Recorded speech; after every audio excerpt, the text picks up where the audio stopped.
అప్పుల బాధలు వెంటాడుతున్నాయా? అయితే 6 JVR వారి జాతిరత్నాలు ధరించండి. అందరికీ నమస్కారం. వెల్కమ్ టు మనం టీవీ. నేను మీ పవన్ పేస్వాడ్. హనీమూన్కి తీసుకెళ్ళి ఒకళ్ళు, అత్తారింటికి తీసుకెళ్ళి ఒకళ్ళు, రైస్ కుక్కర్లో ఒకళ్ళు, సిమెంటు డ్రమ్ములో ఒకళ్ళు, ఇలా భర్తల్ని పెళ్లి తర్వాత చంపేసినటువంటి ఆడవాళ్ళ కథలు మనం వింటా ఉన్నాం. ఎంతమంది భర్తలు బలవుతున్నారంటే ఉద్యోగ ఫ్రస్ట్రేషన్లు, లేదంటే ఆ బాధలు అవన్నీ ఒక పక్కన ఉన్నాయి. వాటికి ఆత్మహత్యలు చేసుకుంటూ అప్పులు బాధతాలు లేక ఇలా మగవాళ్ళు ఆల్రెడీ బలైపోతున్నారు. కానీ ఇప్పుడు కొత్త ట్రెండ్ ఒకటి స్టార్ట్ అయిపోయింది.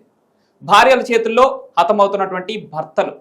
ఎక్కడ చూసినా సోషల్ మీడియాలో చూస్తే ఇవే తంబులు, శాటిలైట్ ఛానల్స్లో చూస్తే ఇవే వార్తలు. రోజుకి 10 నుంచి 15 వార్తలు కనీసం తెలుగు రాష్ట్రాల నుంచే వింటున్నాం మనం. ఎందుకు ఈ భర్తల పైన ఈ దాడులు? ఈ విధి వైపరీత్యమా, లేకపోతే మారుతున్నటువంటి కాలానికి అనుగుణంగా ఈ భార్యలు కూడా వాళ్ళ మోటివ్ని మార్చుకుంటున్నారా? అసలు ఎలా చూడాలి దీనంతా? ఎందుకు ఇలా జరుగుతున్నాయి? ఈ ఇన్సిడెంట్లకు కారణం ఏంటి? పూర్తిగా విశ్లేషణ తీసుకుందాం. మనతో పాటు స్టూడియోలో అందుబాటులో ఉన్నారు సామాజిక విశ్లేషకులు చందు శ్రీనివాస్ గారు. సార్ నమస్కారం. నమస్కారం అండి. ఎందుకు ఇంత అంటే భర్తలపైనే ఈ దాడులు ఏంటి? ఎలా చూస్తున్నారు? మీ దృష్టి కూడా చాలా ఇన్సిడెంట్ వచ్చుంటాయి. మొన్ననే మనం చూసాం, హనీమూన్కి తీసుకెళ్లి హతమార్చిన భార్య, రైస్ కుక్కర్లో పెట్టి ఉడికించేస్తున్నారు, కాళ్ళు చేతులు నరికేస్తున్నారు. ఎందుకు ఇంత అంటే దారుణం అయిపోయింది. ఎప్పుడు కూడా నేను ఇంత విష సంస్కృతి, ఇంత దారుణంగా, ఇంత క్రిమినల్ మైండ్ ఆడవాళ్ళు ఉంటారని నేను ఎక్స్పెక్ట్ చేయాలి. బాధేస్తుంది. అంటే ఈ పురుష జాతికి రక్షించే వాళ్ళు లేరా అనిపిస్తుంది. మరి దీన్ని మహిళా సంఘాలు ఎందుకు ఖండించలేకపోతున్నారో నాకు అర్థం కావట్లేదు. ఎందుకంటే మహిళ ఆ గర్భంలో 9 మాసాలు ఉంచి పెంచి ఆ నొప్పులు బడి బయటికి ప్రసవిస్తే వచ్చేది అది మగవాళ్ళ ఆడవాళ్ళని తెలిసి ఆ సమాజంలో మహిళల కోసం, హక్కుల కోసం పోరాడతారు, రాజకీయాల్లో హక్కుల కోసం పోరాడుతున్నారు, అన్నీ బాగానే ఉన్నాయి. కానీ ఈ విష సంస్కృతి ఎక్కడది? వీళ్ళు పిల్లాళ్ళ పిశాచుల అనే విధంగా ఉందంటే రోజు రోజుకి నాకు హత్యలు. నువ్వు పెళ్లి చేసుకోకపోతే మానేసేయి, పెళ్లి చేసుకుంటున్నావు. మీరు అన్నట్టు రాజా రఘువంశీ సోనం అనే ఆమె హనీమూన్తో తీసుకెళ్లి సుపారీ ఇచ్చి తన ప్రియుడితో కలిపి హత్య చేయటం అంటే ఎంత దారుణం అండి. నిన్నగాక మొన్న తేజేశ్వర్ ఆడేం తప్పు చేశాడు? నువ్వు ప్రేమించానని వలకపోసావు. నువ్వు అంతకుముందు బ్యాంక్ మేనేజర్తో మీ అమ్మగారు మీరు అక్రమ సంబంధం పెట్టుకున్నారు. దారుణం చూడండి.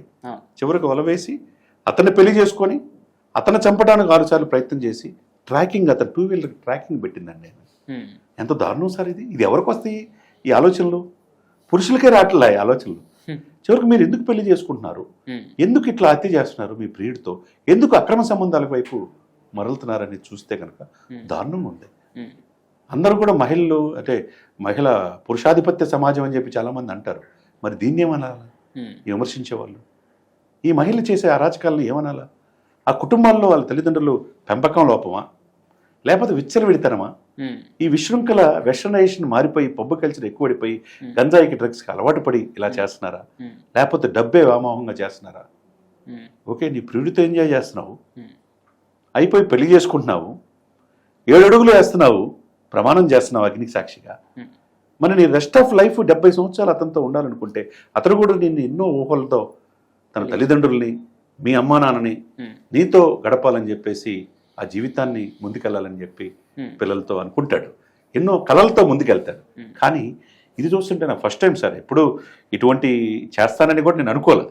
యాజ్ ఎ పొలిటికల్ అనలిస్ట్గా, యాజ్ ఎ సామాజికవేత్తగా ఒక సమాజంలో జరుగుతున్న చెప్పడానికి ప్రయత్నం చేస్తాను తప్పితే ఇలా మహిళలు ఇంత విశృంఖలంగా, ఇలా పురుషాధిపత్యం అనే సమాజం అని చెప్పే వీళ్ళు ఈ పురుషుల్ని హనీమూన్కి తీసుకెళ్ళి చంపేయటం ఏంటి? పెళ్లి చేసుకుని 6 నెలలు కాకముందే హత్య చేయటం ఏంది? ఈ హత్యని ఆత్మహత్యగాను లేకపోతే యాక్సిడెంట్గా చిత్రీకరించడానికి కూడా వెనకాల మొన్న ఒక డాక్టర్, పేరు మోసిన డాక్టర్, తన తల్లిదండ్రులు కూడా కాదని చెప్పేసి ఆమెను పెళ్లి చేసుకుంటే బిడ్డలు కూడా ఉన్నారు. జిమ్ ట్రైనర్తో ఒకరితో అక్రమ సంబంధం పెట్టుకొని భర్తనే చంపేసింది సార్. ఇది ఎక్కడి న్యాయం సార్? ఇంకొక ఆమె అయితే 2 బిడ్డలు ఉన్నారు, బిడ్డలను కూడా విషయం చంపేసేసి ప్రియుడితో వెళ్ళిపోయిందంటే ఎక్కడికి వెళ్తుంది?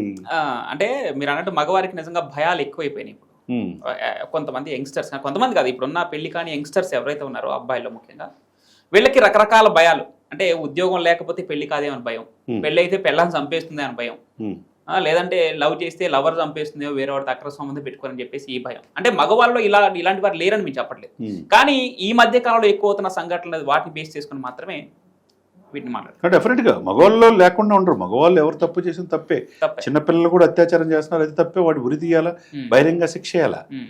ఇప్పుడు మనం చూస్తున్నాం, ఇప్పుడు అనేక ఇన్సిడెంట్స్లో చూస్తున్నాం. ఢిల్లీ ఇదిగా మనం చూసిన, ఆ తర్వాత చట్టాలు వచ్చినాయి, దిశ చట్టాలు, ఇవన్నీ చూసాం. అటువంటి వాళ్ళని ఎన్కౌంటర్ చేయాలని మనం అనుకుంటాం. కొంతమంది యాసిడ్ దాడిలో ఆ రోజు జరిగినప్పుడు కూడా సజ్జనార్ లాంటి వాళ్ళు ఎన్కౌంటర్ చేస్తే అందరూ అప్రిషియేట్ చేశారు. అలానే ఉండాలి శిక్షలు. అదే సమయంలో మహిళ పట్ల ఎవరైతే అట్లా చేస్తున్నారో, అత్యాచారాలు చేసే వాళ్ళని శిక్షించాల్సింది. అది మరి దానికి చట్టాలు ఉండి కఠినంగా ఇది చేస్తారు. న్యాయమూర్తులు కూడా వాళ్ళ మాటలే నమ్ముతారు. అదే సమయంలో ఈ పురుషులకు రక్షణ ఏది అనేది ఇప్పుడు కొత్త ప్రశ్న.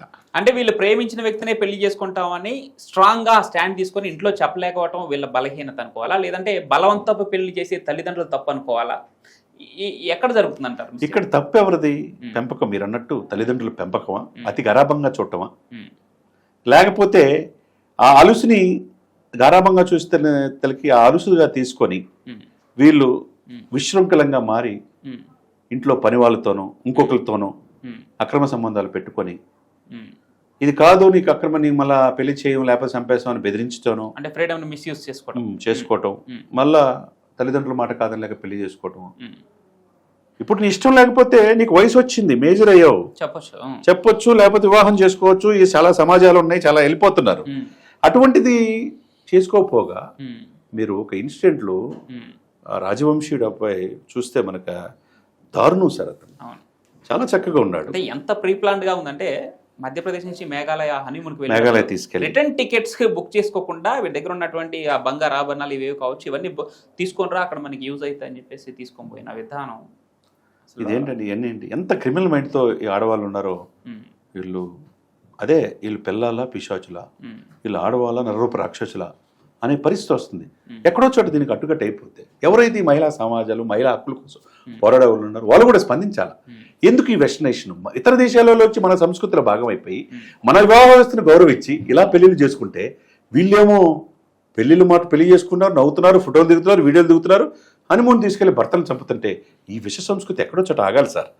దీనికి కూడా శిక్షలు కఠినంగా ఉండాలా, అంతే కదండి. భార్యాభార్యల సంఘాలు వచ్చినట్టు ఇప్పుడు పురుషుల రక్షణ కోసం కూడా డెఫినెట్ గా పురుషుల రక్షణకు ఎవరైనా ఒకటే కండి. మనిషి జీవితం, పురుషుడైనా మనిషి ఆడవాళ్ళైనా ఒకటే. కాబట్టి విపరీతమైన పోకడలు ఎవరికి మంచిది కాదు. Right sir, thanks so much.